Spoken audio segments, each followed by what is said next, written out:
दोस्तों नमस्कार, स्वागत है आपका हमारे चैनल में। अभी हम खड़े हैं जैसलमेर के जेठाई रोड पर स्थित आईटी परिसर, जहां पर भगवान शिव का मंदिर है। वही उनके पास में उनके भगवान गणेश का भी मूर्ति स्थापित की गई है। जो गजानन की जो चतुर्थी थी उस दिन भक्तों ने यहाँ पर विघ्नहर्ता की मूर्ति स्थापित की और आज तक ये लगातार रंगारंग कार्यक्रम यहाँ पर करते आ रहे हैं। आज छप्पन भोग का कार्यक्रम किया है, जहाँ पर 56 तरीके के भोग बप्पा को लगाए गए। कहीं मोदक है तो कहीं आप देख सकते हैं इसमें घेवर है, कहीं जलेबी है और कहीं केले का है। कई महिलाएं यहाँ पे मौजूद है जो अपने घर से सामान बना के लाइए। ड्राई फ्रूट भी मौजूद है। हमारे साथ मंदिर के जो पुजारी जी है, यहाँ के महाराज और कुछ भक्त है, हम उनसे जानने की कोशिश करते हैं क्या कुछ रहा 10 दिन का ये प्रोग्राम। क्योंकि हिंदू पौराणिक मान्यताओं के अनुसार माना जाए तो महर्षि वेद व्यास ने महाभारत लिखी थी, तो भगवान गणेश ने अपने हाथों से उस छंदों को पकड़ के 10 दिनों के अंदर उस महाभारत को जो पूरा किया था। और 10 दिन के बाद जब महर्षि वेद व्यास ने भगवान गणेश को हाथ लगाया तो उनका शरीर तापमान मतलब बहुत ज्यादा तापमान था, बहुत ज्यादा हीट था। इसलिए उनको ठंडा करने के लिए माँ गंगा का और मतलब उनको वो स्वच्छ जल छिड़का। उसी दिन से विसर्जन की परंपरा अपनाई जा रही है। हम हमारे साथ मौजूद है मंदिर के महाराज भी, हम उनसे जानने की कोशिश करते हैं क्या कुछ रहा 10 दिन में। महाराज जी स्वागत है आपका। हमने यहाँ पे गणपति का स्थापन किया, उसके बाद नित्य सुबह आरती भोग और शाम आरती भोग लगाया। आज के दिन 10 दिन होने वाले पूर्ण विसर्जन का समय आ चुका है। एक दिन पहले 56 भोग का आयोजन किया गया। इसके अंदर नाना प्रकार के भोजन का भगवान को भोग लगाया गया। बड़े धूमधाम से सबने शिव मंडली ने, सिद्धेश्वर महादेव मंडली ने इसके अंदर सहयोग करके इस आयोजन का सफल बनाया है। महाराज क्या ऐसा खास पौराणिक कथा रही होगी जो गणपति बप्पा की मूर्ति विराजमान होती है और विसर्जन होती है? जैसे कि आपने बताया पूर्व में भी कि वेद व्यास जी ने जब महाभारत का जो भी लिखा है गणपति से लिखवाई, तो उनका जो शरीर था वो अधिक तापमान से गर्म भीष्म हो गया था। इसके कारण उनका छिड़काव दिया तो विसर्जन की प्रथा चालू हुई। और इसी के बीच में जब भगवान गणपति महाभारत के छंद लिख रहे थे, उस टाइम बार बार कलम जो टूट रही थी, इसलिए उन्होंने अपने एक दांत से तोड़ के वो पूरी महाभारत लिखी। इसलिए उनका नाम एक दंत भगवान का टूट चुका है। एक दंत सही है, इनका एक दंत नाम पड़ा। सर क्या नाम आपका? मनमोहन जी, यहाँ पे 10 दिन हुआ जो गणपति बप्पा यहाँ विराजमान है, क्या कुछ महसूस हुआ? बस देखो, सबके सहयोग से तो पहले तो ये इसकी स्थापना की गई गणेश चतुर्थी के दिन। सबके सहयोग, जो जितने भी भक्त हैं जो इस शिव मंदिर के हैं, सबके सहयोग से इसकी स्थापना की। और सुबह भी पूजा पाठ होती, शाम को पूजा पाठ होती।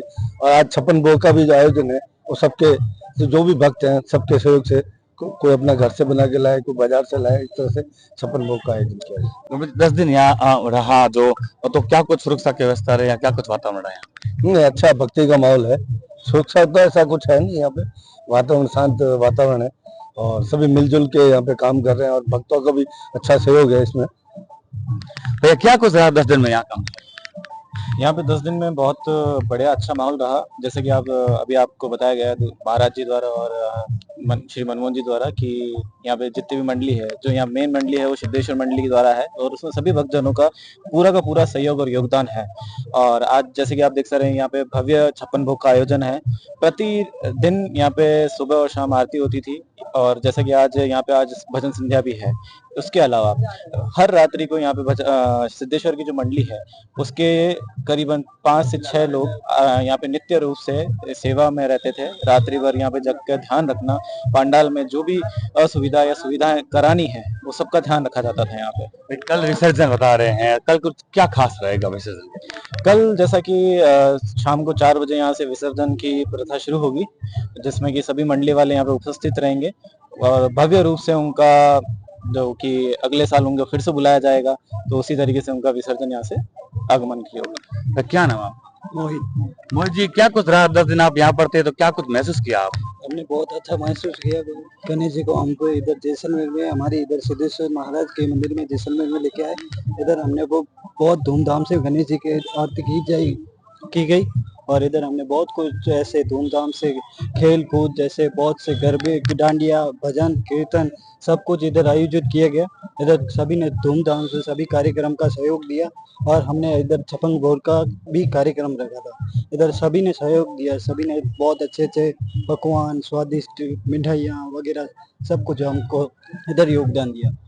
जैसा कि गणेश चतुर्थी के दिन मूर्ति को बप्पा को यहाँ विराजमान किया गया है और कल विसर्जन है, तो जरूर 10 दिनों में एकदम लगाव रहा होगा। तो कल जब जुदा होंगे तो क्या कुछ रहेगा आपका? हमें इस दिन की बहुत उत्साही रहती है, गणपति बाबा के वाले दिन, और हम बहुत उत्साह उल्लास से बनाते हैं। अब 10 दिन तो हम मतलब कल विसर्जन होगा, उसके बाद में हमें बहुत कुछ अलग अलग लगेगा। जैसे मतलब इतने दिन हमेशा हमारे आरती वगैरह होती थी, अब कल बापा का विसर्जन होगा, फिर मतलब ऐसा सुनना सुना हो जाएगा। तो मतलब ये मान सकते हैं आपको याद रहेगी एक साल तक। हाँ, याद तो बिल्कुल रहेगी सर। फिर आपको 10 दिनों में ऐसा क्या महसूस हुआ, क्या कुछ अच्छा लगा? हमें यहाँ पे सुबह आरती होती है, शाम को आरती होती है, मतलब यहाँ पे एक बहुत अच्छा वातावरण रहता है, और हमें यहाँ आके मतलब बहुत अच्छा लगता है। तो फिर कल विसर्जन है तो क्या कुछ माहौल रहेगा, क्या कुछ? माहौल तो बहुत अच्छा रहेगा, बहुत पारंपरिक तरीके से हम विसर्जन करेंगे गणपति बापा का, बहुत अच्छे से करेंगे। तैयारियां चल रही है कुछ। जैसा कि आपने देखा हमारे साथ जो भक्त मंडली जो थी यहाँ पे गणपति बप्पा की, वो भी हमारे साथ उन्होंने वार्ता की, और जो मंदिर के पुजारी है उन्होंने भी हमें बताया कि कल बप्पा का विसर्जन है जो एक भव्य रूप से किया जाएगा। करीबन सैकड़ों की तादाद इकट्ठा होकर शाम को 4 बजे जो विसर्जन यहाँ से किया जाएगा, और जैसलमेर के ऐतिहासिक जो गड़ीसर सरोवर है वहां पे ये विसर्जन किया जाएगा। कैमरा पर्सन अशोक कुमार के साथ महेंद्र सिंह, राष्ट्रनीय जैसलमेर।